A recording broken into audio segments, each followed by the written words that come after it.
I want to take a moment to address a common question that often comes up at this point in the material. So we've been talking about cutoff cues and ways that we can reinforce cutoff cues. And I'm frequently asked if, since what we are doing is looking for signs that the dog is insecure and then rewarding those signs by giving the dog space, does that basically mean that we are rewarding the dog for being fearful? And does that mean that the dog is going to become more fearful? And so there's a few different levels on which I want to address this problem. I'm going to start with the idea of rewarding fear and whether or not we can reward fear and then make it more severe. And so let me just start by saying, as kind of a blanket statement, that we cannot reward states of mind. We can reward behaviors, and we can reward behaviors that are associated with a state of mind, but we can't really reward the state of mind itself because states of mind are somewhat involuntary, right? So take, for example, a scenario where a dog is frightened. If I give that dog a cookie, the dog is not going to say, well, geez, you gave me a cookie for being afraid. Well, then I'm going to be afraid more. I'm going to be afraid next time. It doesn't really work that way. We can't turn fear on and off consciously, right? So if I was really nervous about being in the dark, for instance, and every time you turn the lights out, you gave me a $50 bill, that's not going to make me more afraid of the dark. If anything, it'll have the opposite effect, where I might become tolerant of the dark because it's been associated with things that are pleasant and things that I like. And so I could become less afraid, but at the very least, I might still be afraid, but be tolerant of that fear because it's worth dealing with to achieve the reward. So, if a dog, for instance, out of fear starts lunging, and we reward the dog for lunging a lot, we can have a scenario where the dog begins lunging more, but they're doing it out of a different motive. And so it might start looking different, right? Because you don't have that emotional context to it. You just have a dog who's going, bark, bark, bark. Do I get something now? Right? So we're basically encouraging that behavior, but not necessarily the state of mind, if that makes sense. However, we can reinforce state of minds, and we can do that through validation, right? So this is a very important distinction to make between rewarding a state of mind and reinforcing a state of mind. As dog trainers, for instance, we often hear the statement, or we often say the statement, not to pet a dog who's nervous because you're going to be rewarding the dog for being nervous, right? And that's not really a 100% accurate statement.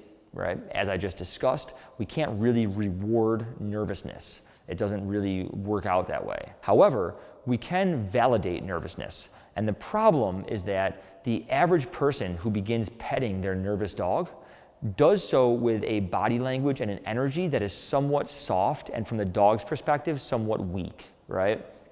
And so now the dog's in a predicament where they're in a scenario that makes them afraid. Let's say it's an oncoming dog, right? Here comes a dog, I'm feeling uncomfortable. And then all of a sudden my human or my handler, who is supposed to be the one that keeps me safe and sort of directs the show, all of a sudden they, on seeing this other dog, also become very soft and weak.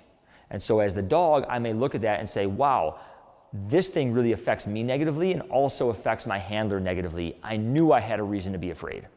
And so it's not that they're being rewarded for fear, but our behavior and our energy is validating their fear, and because it's validating the fear, it's reinforcing it. So if you're capable of petting your nervous dog, but doing so with a very strong and calm energy, then sometimes petting a nervous dog can actually be productive, right? Because the act of petting sometimes can be very soothing. It can release oxytocin, which is a calming hormone. And so there's a variety of reasons that the right kind of touch can actually be productive or beneficial with a nervous dog. But so often the average dog owner doesn't approach it that way. And so they pet their dog and they soften and they start saying things like it's okay. And the dog doesn't know what it's okay means, but the tone that it comes out with is this very soft and sort of insecure and questionable tone. And that's what in and of itself validates the dog's fear. Now, the other end of this question kind of boils down to what's actually happening in a social context, okay? So I always like to illustrate this with an example.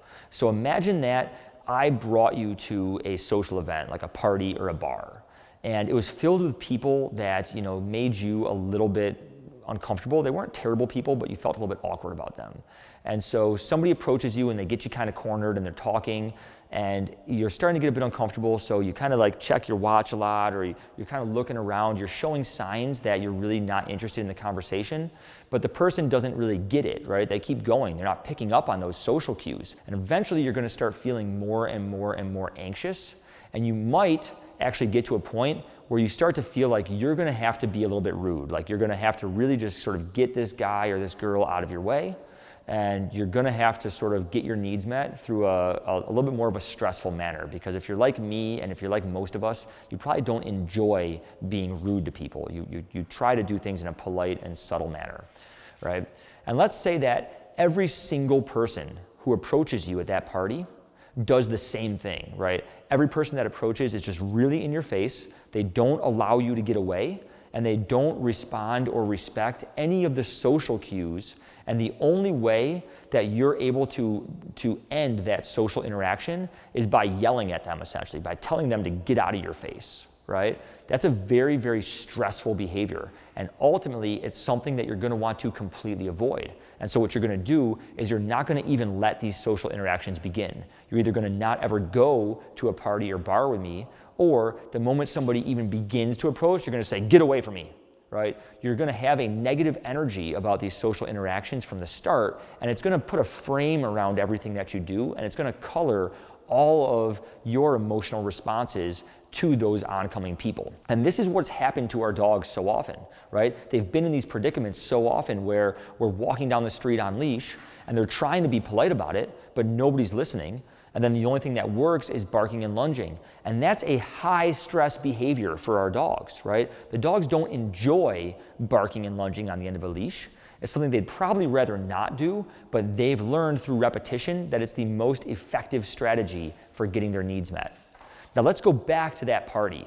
And let's say that you were in that scenario where already a whole bunch of people have cornered you, and you've tried all the looking at your watch stuff, you've been trying all these things, and it hasn't worked. And so you kind of give it a break, and then maybe let's just say I bring you to a new party, and you're anticipating that it's going to be the same, right? The same stuff's going to happen. So you don't even try looking at your watch. You don't even try yawning or laughing at somebody else's jokes. As soon as you see somebody approaching, you're just prepared to sort of go to battle and to make sure that person stays away from you. But let's just say that right away when somebody starts approaching, I then come up to you as your buddy, and I say, hey man, do you know what time it is? And then you check your watch, and you look up, and when you look up, the other person walked away. And you go, huh, that was weird. And then somebody else starts approaching, and as soon as they're about to get to that point where you're feeling like you're going to just tell them to back off, I walk up again and say, hey, what time is it now? And then you check your watch, and then you look up, and they're gone. And this keeps happening over and over and over again. What is likely to happen over time is you might say, hey, the people at this party aren't like the people at the other party. These people actually respond to social cues. And because you're a social animal, right? Humans are social animals and so are dogs. You have a desire naturally to interact socially. And so now you start to say, hey, well, maybe I can let this person talk to me a little bit and see what happens. If it starts, I'll let them talk for 30 seconds. If I start feeling uncomfortable, I'll look at my watch and see how that goes.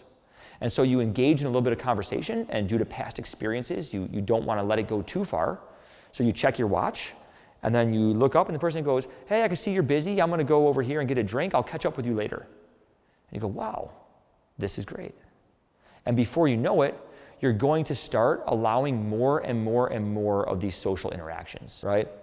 So even though, yes, we are rewarding the dog for a behavior that came about due to insecurity and fear, because dogs are naturally socially gregarious animals, when they learn that they can end a social interaction in a low stress manner and they don't have to go to a high stress way of ending that interaction, they become more experimental in their social behavior, and naturally they want to allow a little bit more social interaction and seeing how that goes for them. And before you know it, we create true rehabilitation.